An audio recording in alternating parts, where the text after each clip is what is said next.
Welcome back to our Cobra Kai Season 2 review. Today is episode 6. I am the Grappler 6. Joining me is the Grappler 8. And let's just get into this thing.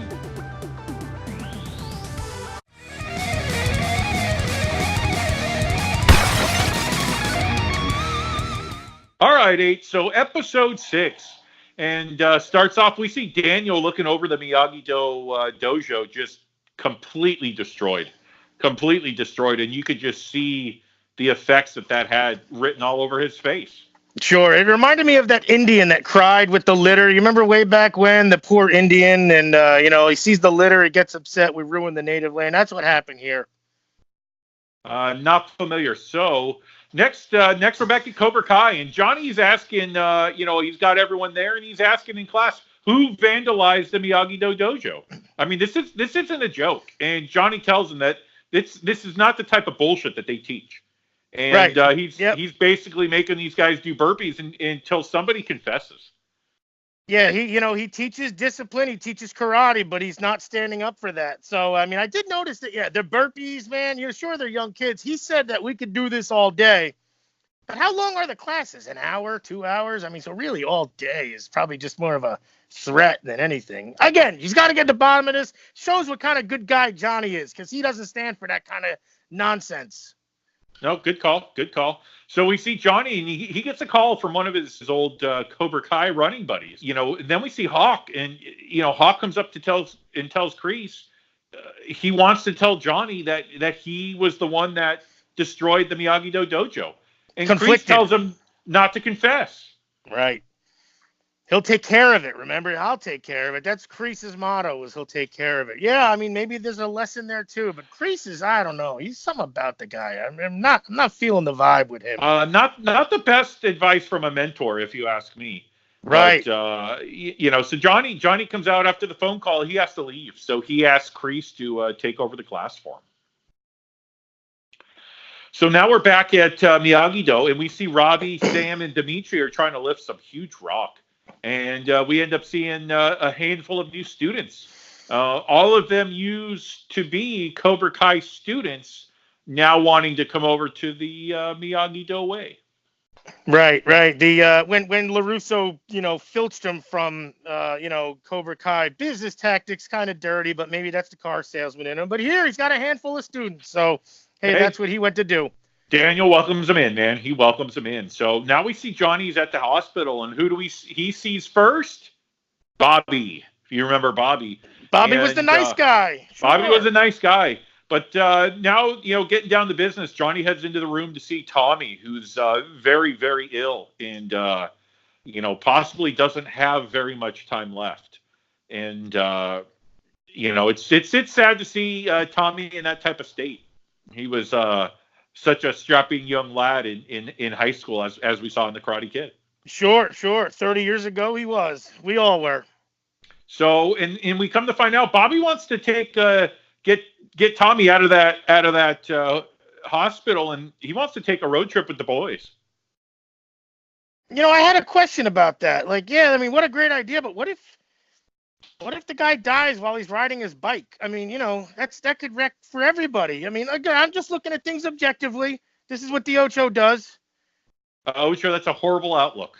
That's just, he was in hospice care. Okay. Well, that's not going to happen, Ocho. Like, that's the outlook. These guys want to go on one last bike ride, and you're thinking the guy's going to die on his bike. You just hospice. I get weirded out. The Ocho has a good mind like this. Okay, good point. Think positive. So we're back at Cobra Kai, and they're training the ropes. They're pounding the heavy ropes. And Kreese tells the class that when one person does something, they all do it. And what he's really referencing is Hawk. And Hawk tearing apart the Miyagi-Do dojo, and he's basically saying that one Cobra Kai does it, they all do it, so they're all to blame for it.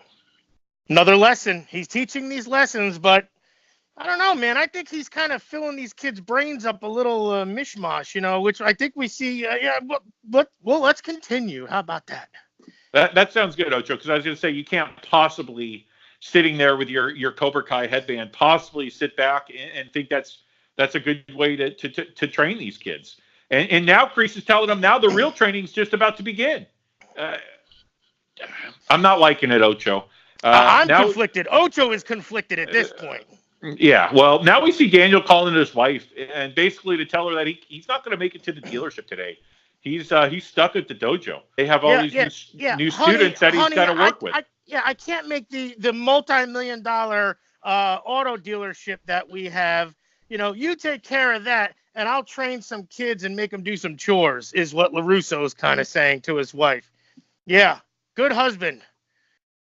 Yeah, that's not really the way I'm seeing that, Ocho, but that's fine. So not the way you're seeing it. In your regalia that you are. Of course you're not seeing it that way. Look at you. You got Miyagi freaking headband. You got Miyagi gi.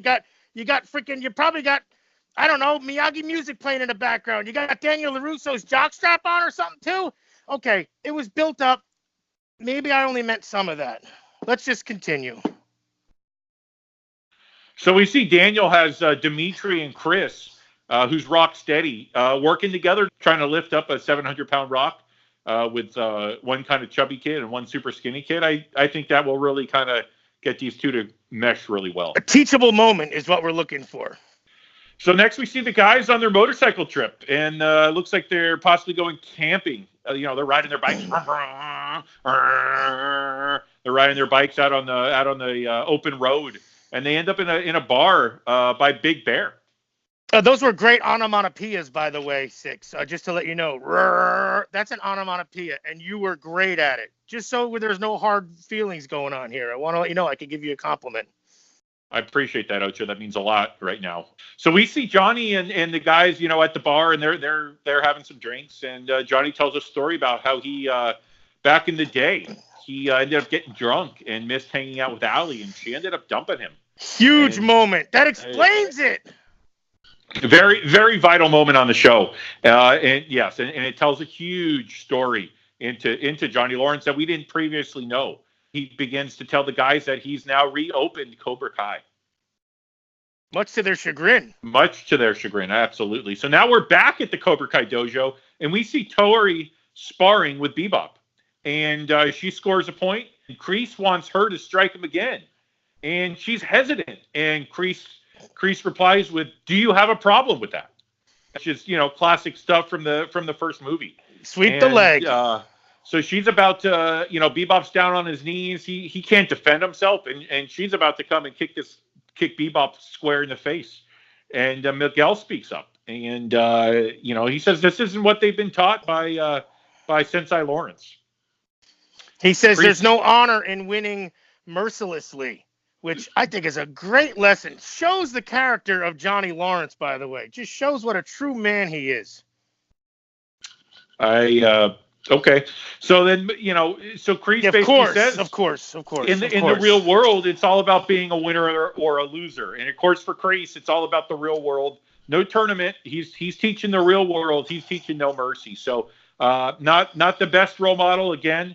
But he's right now, while Johnny's gone with his buddies on that motorcycle trip, he's leaving his kids to be brainwashed by Sensei Kreese. Oh, brainwashed now? I mean, Kreese probably isn't the best teacher, but I'm starting to sense something here. But maybe it's just Ocho senses. Just go, continue, and hurry up with this. Well, we see Daniel and Ocho. I'll take as long as I want. So we see Daniel with some new students, and Robbie's upset that Daniel even let these guys come and train. The Cobra Kai infiltration. That's the right. Cobra Kai guys, right? And I don't blame Robbie. These guys, these guys are getting taught the wrong message. You know what I mean? That goes back to the being brainwashed. And why they don't want to be training there. And they realize they want to come to the right place. So who better to know than Robbie? Because he was a snake at one point anyway. He might still be a snake for all we know. But, I mean, who better to know a snake than a snake? That's not who he is anymore, Ocho. Okay. That's not who he is anymore. So now we see Dimitri and Rocksteady get into a fight. Rocksteady pushes Dimitri. That's when Daniel comes out. He breaks it up. But lets these guys know, look, these Cobra Kai guys can change because he used to be Cobra Kai. Huge moment. It He explains never why even told his Daniel's daughter such that. yeah, I know. Well, I mean, I got a feeling that he probably tried to tell his daughter, but every time he would say, "Hey, Sam," she was probably face down in some donuts or some freaking Jello or something. You know, Oh, Joe, will you stop? Okay, would you stop? Now we're back at the bar, okay, up at Big Bear, and the guys are just berating Johnny for bringing back Cobra Kai and for bringing back Kreese. They are yes. not they have nothing to do with this, right? They didn't know there was a dojo. They have nothing to do with it. They're talking to Johnny for the first time after 76 years, and they At are least. all berating him for trying to make something of his life. Right. How dare he? Especially Cobra Kai, which they knew that screwed them up. Kreese screwed them up. But the good book says, and Ocho knows the good book. You know, What the the, hell is the good book, the Ocho? good book, it's called Horton Hears a Who. You should check it out. And it says you should forgive people. Okay, maybe it wasn't Horton Hears a Who, but you should forgive people. 6, maybe you should be a little more forgiving with how bad you're treating Johnny Lawrence right now and your full regalia here. So the guys decide to play some pool. End up, being Johnny gets kind of stopped by some jerk, and ends up the whole gang ends up getting in a big bar fight. These guys they just clean house. The old Cobra Kai crew Came back like riding a bike. Yeah. Technical again. Mall fights, bar fights, technical. These guys are so technical with their fighting. And it's just like riding a bike, I guess.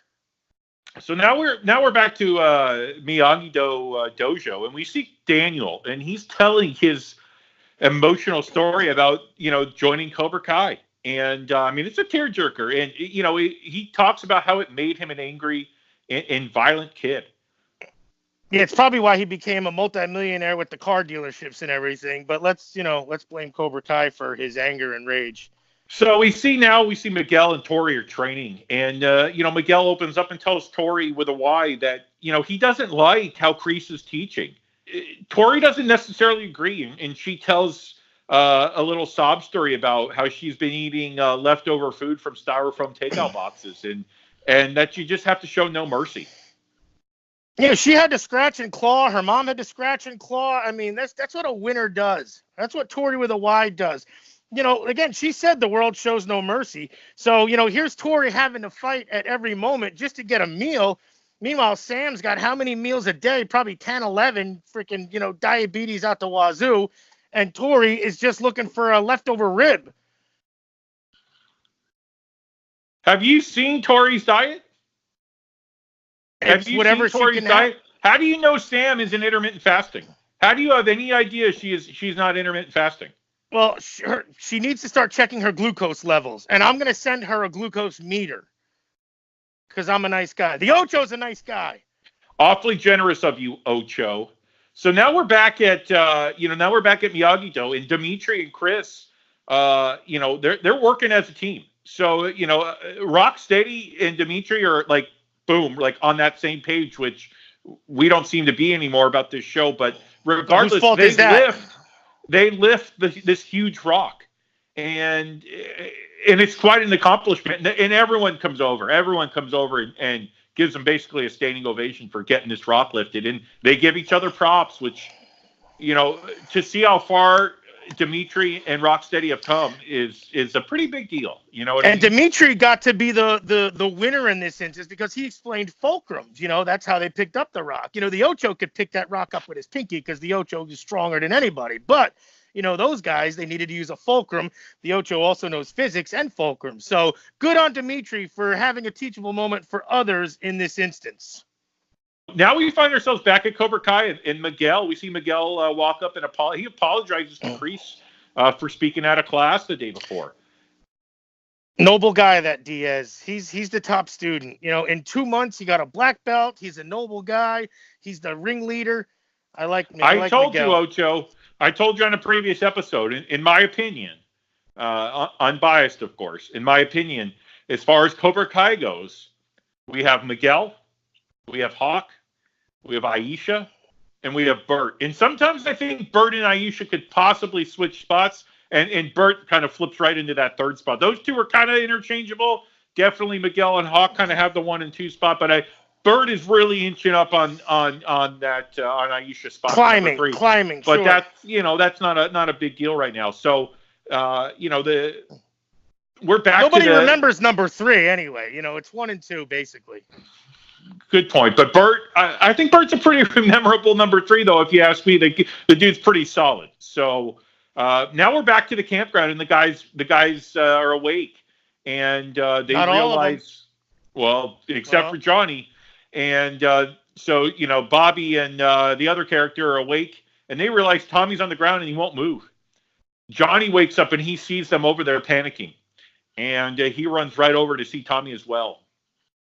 Very, very emotional scene. I agree. But I got a question. Who the hell is Jimmy anyway? Because you even said the other character. That was Jimmy. Who the balls is Jimmy? Jimmy was one of the original jobbers in the movie. So we never actually knew Jimmy as a character. But they brought him back because the other guy wouldn't come on the show. So they wrote him off in jail. Yeah, so they needed this guy as another body. They should have at least brought Lamar from Revenge of the Nerds then or something. I mean, my God. Do you remember how I talked to you about the jobbers? Yeah. So this Jimmy character is a jobber. So it's just sad to see. You only knew Miyagi apparently, so that's why I was shocked that you called that one. But okay. Well, now we're flipping through scenes. Scenes. So we see Kreese teaching class. We see Daniel teaching his class with his. And then we have the paramedics. We see the paramedics. They're coming to Tommy's aid. And slow-mo running. The slow-mo. And they get to Tommy, and you see this. The head shake. The 40-second head shake. The oxygen just came out of the Ocho's lungs for that. Oh. Ocho, we've disagreed on a couple things in this episode, and that's okay. But I have to say, when they pronounced Tommy dead and took Tommy out in the body bag, it was very emotional for 6. Emotional as well, symbolic yet emotional, because we're pros. That's why we can still be pros. It was heavy. So, and basically that's how we go out, guys. So that's all we have today for episode 6.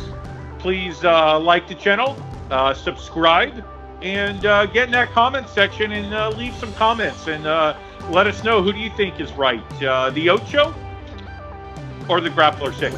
And we'll see you next time, guys, for episode 7. Damn it! Subscribe to the Brothers Grappler YouTube channel! Like the video, damn it! Leave a comment, damn it! Share, damn it!